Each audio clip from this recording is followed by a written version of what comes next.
거룩하신 아버지 하나님, 오늘 이 시간에 하나님의 말씀을 듣습니다.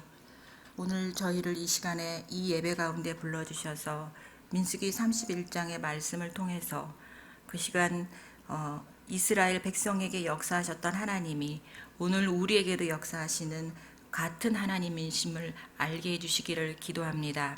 하나님, 그래서 우리가 오늘 말씀의 거울 앞에 내 모습을 비춰보고 나의 불순종을 깨닫고 다시 한번 하나님이 원하시는 나의 삶을 살아가는 결단의 시간이 될 수 있도록 인도하여 주시기를 기도합니다.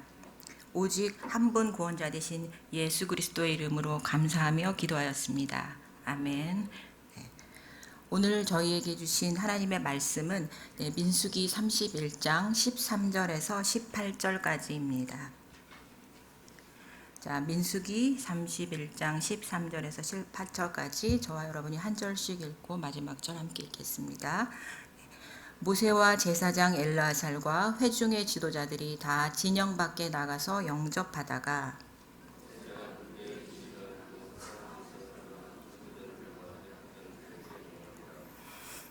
모세가 그들에게 이르되 너희가 여자들을 다 살려두었느냐.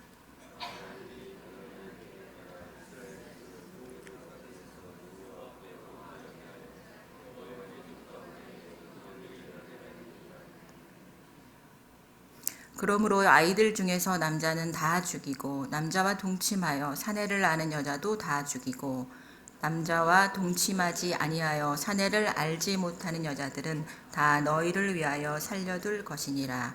아멘. 네, 오늘 제가 드리는 말씀의 제목은 거룩한 전쟁입니다. 자, 오늘 영적 전쟁에 대해서 말씀을 드리려고 하는데요. 아무쪼록 저희가 오늘 말씀에 예비된 그 영적 전쟁에 우리가 휘두를 칼들을 잘 오늘 이 말씀 가운데서 여러분 준비하셔서 저와 여러분이 모두 영적 전쟁 가운데서 승리하시는 우리 모두가 되기를 기도합니다. 네, 오늘 본문 말씀은 이스라엘 백성이 미디안과의 전쟁에서 지금 큰 승리를 거두고 온 장면입니다. 지금 이스라엘 백성의 어떤 시점이냐면은 출애굽한 지 지금 40년째 되었습니다. 그러니까 40년간 광야에서 방황을 하다가 이제 비로소 가나안 땅에 이제 들어가기 직전에 요단 동편에 있는 지금 모압 평지에 있습니다. 자, 하나님은 이 가나안 땅으로 들어가기 직전에 이제 모세에게 마지막 명령을 주시는데요. 자, 미디안 족속을 멸하라는 명령을 주십니다. 그래서 모세는 이제 하나님의 명령에 따라서 미디안에 보낼 군대를 조직을 합니다. 자, 이스라엘 각 지파에서 1000명씩을 이제 선발을 하는데요. 12지파니까 이제 12,000명이 되었겠죠. 자, 12,000명의 군대가 미디안 족속과 전쟁을 한 것입니다. 이스라엘 군대는 큰 승리를 거두었습니다. 왜냐하면 하나님이 직접 인도하신 전쟁이었기 때문입니다.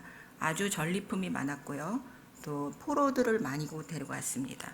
자, 이렇게 승리한 군대를 맞이하기 위해서 모세와 지도자들이 지금 이스라엘 진영 밖에 나가서 영접을 했습니다. 그런데 이제 모세가 그 돌아온 무리들을 보고 불같이 화를 냅니다. 전쟁에서 큰 승리를 거두고 많은 전리품과 포로들을 데리고 온 이 개선 장군들에게 모세가 화를 낸 것입니다. 자, 뭐라고 하냐면은 너희가 여자들을 다 살려서 데리고 왔느냐. 이들이 발람의 꾀를 따라서 너희를 하나님 앞에 범죄하게 한 자들이다. 이렇게 화를 내죠. 그러면서 아이들 중에 남자는 다 죽이고 남자와 동침해서 사내를 하는 여자들도 다 죽이고, 그러니까 쉽게 말하면 처녀인 여자 외에는 포로를 다 죽이라고 이렇게 명령을 한 것입니다. 자, 우리가 성경을 읽을 때 이런 구절을 만나면은 하나님은 이제 아무리 이스라엘의 대적이라고 하여도 꼭 이렇게까지 하셔야 되는가라는 그런 의문이 좀 듭니다. 이제 결국 모세의 명령을 따라서 이 처녀인 여자들 외에는 다 포로들을 죽이게 되는데요. 너무 잔인하지 않는가 이런 생각도 듭니다. 전쟁에서 지금 겨우 살아서 이 포로로 지금 이스라엘에 잡혀온 거 아니겠습니까? 그런데 다 이제 죽임을 당했습니다. 어떤 분들은 이런 구약의 하나님이 너무 잔인하시기 때문에 내가 이 하나님 못 믿는다라는 분들이 있습니다. 혹은 또 구약의 하나님은 무서운 하나님이고 또 신약의 하나님은 또 사랑의 하나님이라서 같은 하나님이신가 혼란스러워하는 분도 좀 있습니다. 그런데 정말 하나님이 잔인하신 분일까? 그럼 하나님은 정말 그 피도 눈물도 없어서 이렇게 냉정한 명령을 내리시는가? 오늘 말씀을 통해서 이 의문에 대한 답을 좀 찾아보려고 합니다. 먼저 민수기가 어떤 책인지를 좀 생각해 보겠습니다. 하나님은 이제 이스라엘 백성을 애굽 땅에서 이끌어내서 이제 하나님의 백성으로 훈련시키시고 교육을 시키시죠. 자, 우리나라 부모님들의 교육열도 좀 세계적으로 대단하지 않습니까? 그래서 지금의 부강한 한국을 만들었다고도 볼 수 있는데 하나님의 교육열도 대단하셨습니다. 하나님은 사실 이스라엘 백성들을 정말 아주 세심하게 인도를 하셨는데요. 성막을 짓는 것을 지시할 때를 보면은 실을 어떤 실을 쓰고 또 어떤 색깔, 어떤 재질의 뭘 써라 이런 걸 아주 세심하게 지시를 해놓으신 걸 볼 수 있습니다. 근데 이런 것게 세세하게 인도하신 것뿐만 아니라 하나님께서는 그 이스라엘 백성이 그 대를 이어서 후손에게 교육을 시킬 수 있도록 아주 좋은 교재를 만들어 주셨습니다. 모세를 통해서 이 교재를 쓰셨는데요. 그 책을 우리가 모세오경이라고 합니다. 창세기, 출애굽기, 레위기, 민수기, 신명기가 모세오경이죠. 자, 이 중에 창세기, 출애굽기, 민수기는 역사책입니다. 창세기는 이제 우리가 잘 아는 대로 실제 그 역사를 이제 하나님의 창조부터 요셉까지 기록해 놨고요. 또 출애굽기는 이제 이스라엘 백성이 출애굽한 과정이고요. 민수기는 출애굽해서 바로 광야 40년을 기록한 역사책이 바로 민수기입니다. 자, 그리고 이제 레위기는 법률책이죠. 제사법, 제사에 관한 법, 각종 하나님께서 정하신 규례들이 나와 있고요. 그리고 신명기는 모세가 했던 설교를 기록한 설교집입니다. 자, 이렇게 우리가 어떤 내용들이 기록했는가를 알고 성경을 읽으면 좀 좋을 것 같습니다. 자, 그래서 오늘 저희가 본 민수기가 바로 광야 40년의 여정을 담은 역사책인데요. 그래서 이제 역사책답게 민수기 1장 1절은 분명하게 시점을 정해주고 시작을 합니다. 출애굽한 지 2년 2월 1일. 네, 출애굽한 지 2년째 되었고요. 2월 1일에 지금 시내 광야에 있다. 그런데 하나님이 명령을 내리신다. 이렇게 시작을 합니다. 자, 근데 어떤 명령이냐면 우리가 잘 아는 대로 이제 백성의 수를 세라는 명령입니다. 자, 이것을 따라서 이제 민수기라는 이름이 붙여졌는데요. 좀 그 뒤에 내용을 담은 제목이다 그런다면은 저 같으면은 광야 40년 방랑기 이렇게 좀 지었으면 어땠을까 좀 생각을 해봤습니다. 자, 그런데 이제 백성의 수를 세는 것은 이제 다 세는 것이 아니고 20세 이상의 남자로 군대를 갈 수 있는 사람만 이제 수를 셉니다. 그러니까 이제 애굽을 탈출해서 이렇게 시내산까지 왔을 때는 정말 이제 우여곡절 끝에 정신없이 온 것이죠. 어떤 그 조직을 하지 못하고 왔는데요. 이제 여기서 비로소 대열을 정비하고 이제 가나안 땅으로 출발을 해야 되기 때문에 이제 조직이 필요하고 군대가 필요한 것입니다. 그래서 이렇게 이제 인구 조사를 하고 시내산을 출발하는 이제 가나안 땅으로 가는 여정이 민수기입니다.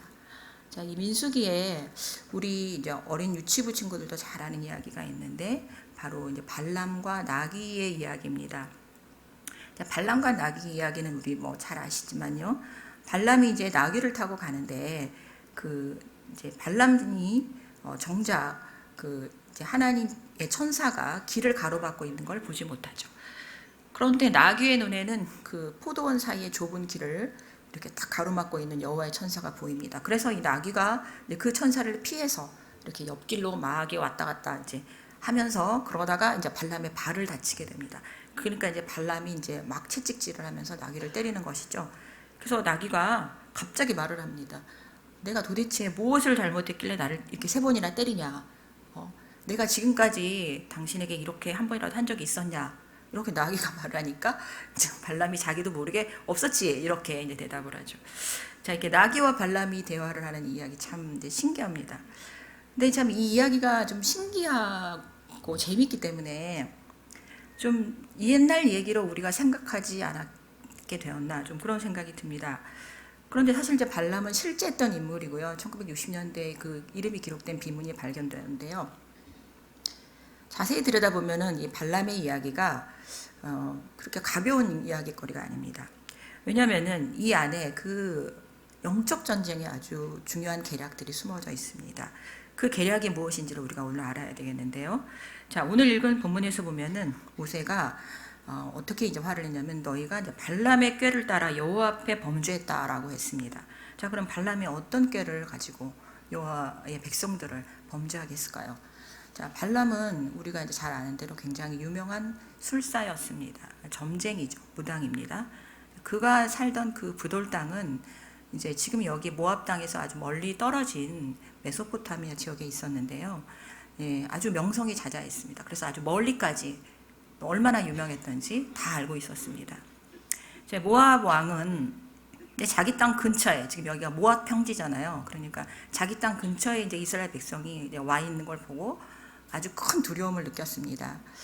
왜냐하면 그 사실 200만 명이나 되는 그 무리들이 진행을 한다라는 게 지금도 그걸 보면은 아주 무시무시한 규모겠지만은 그때는 아마 더 했겠죠. 그래서 아주 큰 두려움을 갖고 이 모압 왕은 그 유명한 술사 발람을 꼭 불러와야겠다 이렇게 생각을 합니다.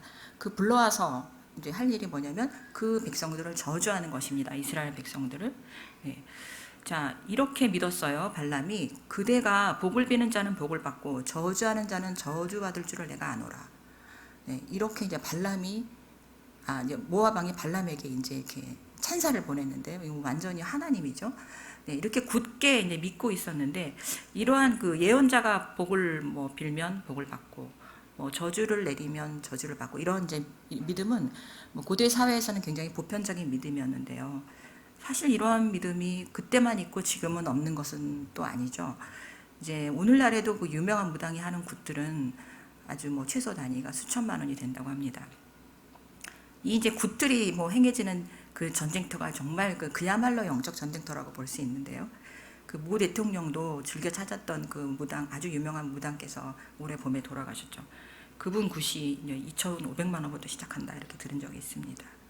아무튼 이런 능력 있는 술사 발람을 모압 왕이 이제 아주 어렵게 모셔옵니다. 재물을 굉장히 많이 가지고 가고 사신을 보내서 삼고초려를 해서 이제 모셔옵니다. 자, 발람은 이제 모압 왕에게 와서 네 번에 걸친 예언을 하는데요. 이 네 번에 걸친 예언을 하면서 한 번도 이스라엘을 저주하지 못하죠. 마음으로서는 너무 이스라엘을 저주하고 싶었는데 저주를 하지 못합니다. 오히려 이 발람의 예언들은 이스라엘을 다 축복하는 그런 예언들이었습니다. 근데 성경에 보면은 이제 발람이 하나님과 이렇게 직접 대화를 나눕니다. 하나님의 말씀을 듣고 또 발람이 또 대답도 하고 이렇게 대화를 나누기 때문에 성경을 읽는 우리가 좀 혼란스러울 때가 있는데요. 이 사람이 하나님 편인가 아니면 뭐 나중에 이렇게 하나님 믿고 돌아왔는가 그렇게 생각할 수가 있는데 하나님 믿지 않고 절대 돌아오지 않았습니다. 하나님이 이제 이 발람이 이스라엘을 저주하는 것을 허락하지 않으셨습니다. 발람이 4번을 예언을 할 때 모두 이스라엘을 축복하는 예언이었고 심지어는 이제 그의 마지막 예언은 뭐냐면은 예수 그리스도가 오실 것이다라고 하는 그런 메시아 예언이었습니다. 제가 한번 읽어보겠습니다. 한 별이 야곱에게서 나오고 한 규가 이스라엘에게서 일어나서 모압을 이쪽에서 저쪽까지 쳐서 무찌르고 또 셋의 자식들을 다 멸하리로다. 네, 24장 17절인데요. 자, 이렇게 발람은 이런 예언까지 할 정도로 이스라엘 백성들을 절대로 저주하지 못했죠. 그래서 모압 왕도 결국은 이제 자기의 뜻을 이루지 못합니다. 그래서 이제 모압 왕과 발람이 서로 저주하고 싶었던 그 뜻을 이루지 못하고 각자 자기 길로 갑니다. 성경이 이렇게 기록하는데요. 발람이 일어나 자기 곳으로 돌아가고 발락도 자기 길로 갔더라 라고 기록을 하고 있습니다. 그런데 발람은 이제 자기 곳으로 돌아가고 모압 왕 발락도 자기 길로 갔더라. 그런데 발람이 자기 곳으로 돌아갔다고 했는데 자기 집으로 돌아가지 않았어요. 부돌로 자기가 살던 부돌로 돌아가지 않고 거기 새로운 계략을 짭니다. 미디안 형제들에게로 간 것인데요. 이제 발람은 그 이스라엘 백성들을 저주하고 싶었던 그 자기 뜻을 이루지 못해서 굉장히 분했던 것 같습니다. 그 모압 왕과 있을 때 자기가 저주하고 싶었던 뜻을 이루지 못했잖아요. 그래서 이것을 미디안 형제들하고 있으면서 이제 펼치기로 한 것입니다. 네, 어쨌든 이스라엘 백성들을 저주를 해야겠는데 새로운 방법을 생각해냈습니다. 자신의 입으로 저주하지 못했으니까 생각해낸 새로운 방법이 뭐냐면은 우상을 숭배해서 하나님의 저주를 받게 하는 것입니다. 자, 그래서 우상 숭배를 하나님이 가장 싫어하신다는 것을 발람이 너무 잘 알았다는 것을 우리가 알 수 있습니다. 자, 이 계략을 성경에서 민수기 25장 1절, 2절 이렇게 밝혀줬는데요. 한번 저희 같이 띄워주시면 읽겠습니다. 이스라엘이 시딤에 머물러 있더니 그 백성이 모압 여자들과 음행하기를 시작하니라. 그 여자들이 자기 신들에게 제사할 때에 이스라엘 백성을 청하매 백성이 먹고 그들의 신들에게 절함으로. 네. 지금 이제 이스라엘 백성들이 시딤 골짜기에 있습니다. 여기도 이제 모압 평지 중에 하나인데요. 여기에 이제 모압 여자들이 가서 자기들의 축제에 이스라엘 백성들을 초대한 것입니다. 자, 이 신이 이제 바알 부올, 그러니까 부올 땅의 바알 신이다라는 뜻이죠. 결국 바알 신이죠. 그러니까 바알 신의 축제에 이스라엘 백성들을 초대한 것입니다. 성경은 뭐라고 써 있냐면은 백성이 먹고 그들의 신들에게 절했다라고 그렇게 기록을 했습니다. 아마도 이제 바알 신에게 하는 그 제사였기 때문에 얼마나 맛있고 풍성한 음식들이 많았겠습니까? 정말 잘 차렸겠죠. 자, 이렇게 맛있는 음식을 많이 차려놓고 이스라엘 사람들에게 오라고 하는 것입니다. 자, 저희 맛있는 음식을 많이 차렸습니다. 자, 와서 한번 같이 드시죠. 이렇게 초대하지 않았겠습니까? 자, 그런데 이 사람들이 누굽니까? 광야 40년 동안 만나와 메추라기만 먹은 사람들입니다. 자, 이 만나를 먹으면서 얼마나 불평을 했습니까? 그 민수기 11장에 보면은 이렇게 불평을 했죠. 우리가 애굽에 있을 때는 값없이 생선, 오이, 참외, 부추, 파, 마늘 먹은 것이 생각난다. 자, 하나님이 이 불평이 얼마나 심각했다고 생각하셨는지 성경에 아예 써놓으셨어요. 생선, 오이, 파, 마늘, 부추 이렇게요. 자, 이스라엘 백성에게 만나를 먹는 것은 그 하나님의 백성으로서 아주 중요한 훈련이었습니다. 자, 어떤 훈련이었을까요? 그 하나님이 양식을 주신다는 훈련이죠. 그러니까 하나님만이, 오직 하나님만이 양식을 주신다, 일용할 양식을 주신다라는 훈련이었죠. 자, 이 먹는 것이 그렇게 중요한 훈련이라는 것을 이제 이스라엘 백성들이 잘 이해하지 못하고 결국은 이제 바알의 음식을 먹고 바알의 제사에 축제에 참석을 합니다. 그리고 그들의 제사법이 아주 음란했기 때문에 모압 여자들과 음행을 하게 됩니다. 결국은 바알이라는 우상 앞에 제사하고 자신의 몸과 마음을 모두 더럽힌 그런 이스라엘 백성들이 되어서 하나님은 그 백성들을, 자신의 백성들이 그렇게 몸과 마음을 모두 더럽힌 것을 보시고 진노하시죠. 자, 이 일로 인해서 순식간에 전염병이 돌아서 24,000명이 죽습니다. 자, 그것도 제사장의 아들이었던 비느하스가 그 전염병이 돌고 또 한쪽에서는 하나님 앞에 통회하며 울고 하는 그 아수라장 가운데도 미디안 여자를 데리고 들어와서 음행을 하던 남자가 있었어요. 그 남녀를 장막에 들어가서 창으로 이제 찔러서 죽였는데 그 창으로 찔러 죽일 때 그 전염병이 그쳤습니다. 그렇게 하지 않았다면은 뭐 24,000명보다 더 많은 수가 죽었겠죠. 자, 바알볼의 축제에 가담한 그 우상 숭배의 대가는 이렇게 혹독하고 처참했습니다. 자, 바로 이 여자들, 그러니까 이스라엘 백성들을 유혹해서 우상을 숭배하게 한 미디안 여자들. 자, 이 여자들을 데리고 온 것이죠. 지금 미디안을 치러 전쟁을 가서 미디안을 다 치고도 그것을 잊어버리고 이 여자들을 그대로 데리고 온 것입니다. 자, 얼마나 많은 사람들이 그 우상 숭배 때문에 다 죽었고 그 이스라엘 진영이 정말 초토화가 되었는지를 깜빡 잊어버리고 자신들을 유혹했던 미디안 여자들을 그대로 데리고 온 것입니다. 자, 그래서 하나님께서는 이 여자들을 다 죽이라고 명령을 하셨던 것이죠. 이제 우리는 하나님이 왜 그 여자들을 다 죽이라고 하셨는지 이제 알게 되었습니다. 자, 그 민족을 멸하지 않으면은 이스라엘 백성이 또 미혹을 당하고 결국 또 우상 숭배를 하고 그 유혹 앞에 넘어진다면은 이제는 완전히 가나안 땅에 들어가지 못하게 되는 것입니다. 그렇지 않아도 40년을 방황해서 여기까지 오지 않았습니까? 이제 가나안 땅을 목전에 두고서도 그 유혹 앞에서 무릎을 꿇고 정말 그 땅에 못 들어가면 안 되기 때문에 하나님은 미디안을 치실 수밖에 없었습니다. 자, 오늘 이 미디안 전쟁에 관한 말씀은 우리를 유혹해서 이 우상을 숭배하게 하는 그 사단의 계략이 얼마나 교묘한가, 그리고 얼마나 집요한가를 보여줍니다. 발람은 끝까지 하나님의 백성들을 저주하고 싶었고 결국은 이스라엘 백성들을 그 우상 숭배의 늪에 빠뜨립니다. 자, 그렇다면은 이 말씀은 이제 미디안 여자들에게 이스라엘 남주로 남자들이었겠죠. 미혹당한 내용이니까 우리와는 별 상관이 없을까요? 그렇지가 않습니다. 남자들만 유혹을 조심하면 된다. 그렇지가 않죠. 왜냐하면은 이 미디안 여자들이 이스라엘 남자들을 유혹을 할 때 단순히 그 성적인 유혹만 한 것이 아니고 우상 숭배와 같은 그런 사상적인 유혹을 했기 때문입니다. 그 결과 이제 이스라엘 백성들이 이방의 우상과 그 앞에 제사하면서 영적인 간음을 범하게 된 것이죠. 그래서 하나님께서는 이 우상 숭배에 그토록 진노하게 되시는 건데요. 어쩌면 이 죄는 이스라엘 그 백성을 통째로 잃어버릴 수 있는 그런 바로 죄이니까요. 자, 이 전쟁이 오늘 우리에게 가르쳐 주는 것이 두 가지가 있습니다. 첫 번째 한 가지는 그때나 지금이나 이 사탄의 계략이 똑같다는 것입니다. 자, 뭐냐면 하나님을 신뢰하지 못하게 하는 것입니다. 자, 하나님으로부터 멀어지게 하는 것입니다.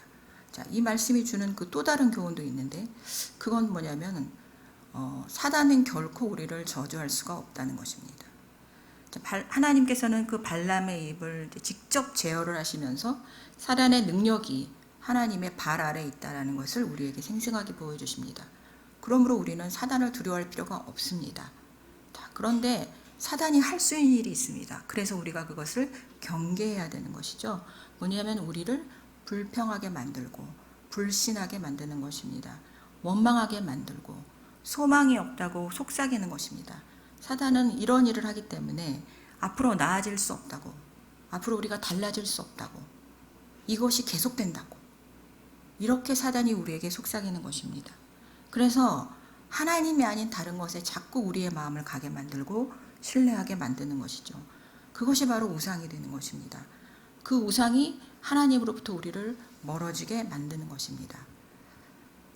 자, 그래서 오늘 이 시간에는 그럼 우리 안에 있는 우상들이 어떤 우상이 있을까 조금 생각해 보려고 합니다. 하나님보다 더 사랑하는 것이 사실 우상이다, 이렇게 이제 규정할 수가 있는데요. 우상 숭배라고 하면은 우리가 흔히 생각할 수 있는 것들도 있습니다. 뭐 내가 너무 사랑하는 것이 있죠. 뭐 자녀들이거나 아니면 뭐 내가 취미로 뭐 야구나 축구를 너무 좋아해서 하나님으로부터 가까이 못하게 한다. 뭐 이런 것도 지나칠 때는 우상이 되죠. 하지만 이제 우리가 이런 것 말고 좀 간과하고 있는 것이 있는데 뭐냐면 이 우상이 저는 나라는 우상이라고 생각합니다. 나라는 우상입니다요. 자, 이 우상은 그 어떤 그 외부에 있는 우상보다도 참 분별하기가 어렵습니다. 늘 나와 함께 있고 늘 내 안에 있는 우상이기 때문입니다. 내 생각, 내 신념, 내 사고방식, 내가 고집하는 것, 내 경험, 혹은 나는 이것이 없으면 안 된다. 나는 이것을 꼭 이루어야 한다. 자, 그런데 이런 생각 자체가 나쁜 것은 아니죠. 우리는 내 생각과 내 신념이 반드시 있어야 합니다. 자, 그런데 이것이 지나쳐서 하나님의 뜻을 보지 못하고 따르게 하지 못할 때 그것이 바로 우상이 되는 것입니다. 또 다른 우상도 있는데요. 제가 이것은 질문으로 한번 해보겠습니다. 여러분 혹시 하나님이 어떻게 내 인생에 이런 일을 주실 수 있나? 이렇게 좀 어떤 일 앞에서, 안 좋은 일 앞에서 화가 났던 적은 없습니까?